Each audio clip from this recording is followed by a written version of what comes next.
బిడ్డలకు ఉచిత బస్సు ఇస్తే తెలంగాణ కోల్పోయిందా? ఆర్టీసీ డ్రైవర్లతో ఇందిరా పార్క్ దగ్గర ధర్నా చేపిస్తావా? నీ కొడుకు ఆవారగాన్ని ఆడికి పంపించి వాడు కాక్యాంగ్ చేసుకుంటాడు. వాడు రామారావా నాకు అర్థం కాలే. కాక్యాంగ్ చేసుకొని ఆటోలో తిరుగుతా ఆయన ఆటో రాముడు అయిపోతాడంట. కొంచెమన్నా సిగ్గుండాలనే తెలంగాణ సమాజం ఏమనుకుంటుందని. ఇంత సిగ్గుసేరని తప్పిపోతారా 10 నెలలకే? ఇట్లాంటి నేను ఎవరిని చూడలే. ఇవాళ అందుకే ఈ వేదిక మీద నుంచి మీరిచ్చిన ప్రభుత్వం ప్రజాప్రభుత్వం ఇందిరమ్మ రాజ్యంలో పేదల సంక్షేమం కోసం పనిచేస్తున్నాం. ఏ గడ్డ మీద నుంచి పోరాటం మొదలుపెట్టినామో అదే గడ్డ మీద సంవత్సరం పూర్తి చేసుకున్న సందర్భంగా ఈ వరంగల్ పట్టణాన్ని నగరంగా మార్చి హైదరాబాద్తో పోటీ పడే విధంగా అభివృద్ధి చేయాలన్న ఆలోచనతోటి ఇవాళ మీకు నిధులను ఇవ్వడమే కాదు, మీ గడ్డ మీదనే మొట్టమొదటి ఉత్సవం జరుపుకున్నాం. ఈ ఉత్సవానికి వచ్చిన వాళ్ళే కాదు, తెలంగాణ నలుమూలలు ఉన్నోళ్ళందరినీ కూడా ఆశీర్వదించండి. ఇంకా 4 సంవత్సరాలు కడుపు కట్టుకొని రోజుకు 18 గంటలు, ఒక్కరోజు 1 గంట 1 నిమిషం కూడా సెలవు తీసుకోకుండా మీకోసం పనిచేస్తా. ఆఖరి శ్వాస వరకు, చివరి రక్త పొట్టు వరకు ఈ 4 కోట్ల తెలంగాణ బిడ్డల కోసమే నేను అంకితమై కేసీఆర్ అనే మొక్కను మళ్ళీ మొలవని అని తెలంగాణ రాష్ట్రంలో రాసి పెట్టుకోండి.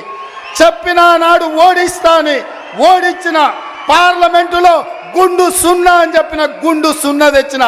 ఇవాళ నీ పార్టీని మళ్ళీ మొలకెత్తని ఇయ్యనని ఈ వరంగల్ గడ్డ మీద నుంచే చెప్తున్న కేసీఆర్ కాసుకో, చూద్దాం ఏందో మా కార్యకర్తల పౌరుషమో, నీ తాగుబోతు విధానాలు, కుట్రలు, కుతంత్రాలు తేల్చుకుందాం. నువ్వు అనుకుంటున్నావేమో మౌనంగా ఫామ్ హౌస్లో వండుకుంటే నీ సంగతి నాకు తెలియదని. నీ ముందు తెలుసు, నీ వెనక తెలుసు, నీ ఉపాయం తెలుసు, నీ ఉబలాటం తెలుసు. అన్నిటికీ కుక్క కాటుకు చెప్పు దెబ్బ అనే మందు నా దగ్గర సిద్ధంగా ఉంది. తప్పకుండా నీకు పెడతా. రా అసెంబ్లీకి. మళ్ళొక్కసారి చెప్తున్నా, రాబోయే స్వామి అసెంబ్లీకి రా. చూస్తుందా ఎవడో ఇస్తే రాలే కుర్చీలకు. తొక్కుకుంటూ వచ్చిన కుర్చీలో నిన్ను తొక్కుకుంటూ వచ్చిన గుర్తు పెట్టుకో. రా అసెంబ్లీకి, మాట్లాడదాం, తేలుద్దాం.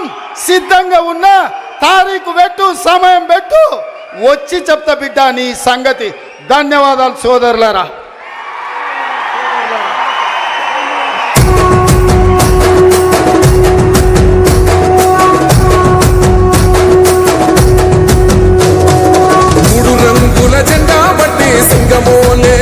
గౌరవనీయులైన ముఖ్యమంత్రి గారు ఇప్పుడు వరంగల్ హనుమకొండ జిల్లా సమాఖ్య అధ్యక్షులు రాణి రుద్రమదేవి మహిళా జిల్లా కేసీఆర్ ఏమో ఆడబిడ్డలకు పెత్తనం వస్తే తాగుబోతోళ్ళు ఉండరు, తాగుబోతోళ్ళు లేకపోతే ఆయన సంఘాన్ని కోల్పోతా అని ఆయన అనుకుంటున్నాడు.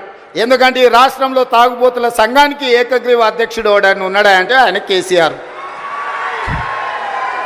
ఈ వేదిక మీద నిఖత్ జరీన్ ఉన్నది, ఆ అమ్మాయి బాక్సింగ్కు ఛాంపియన్.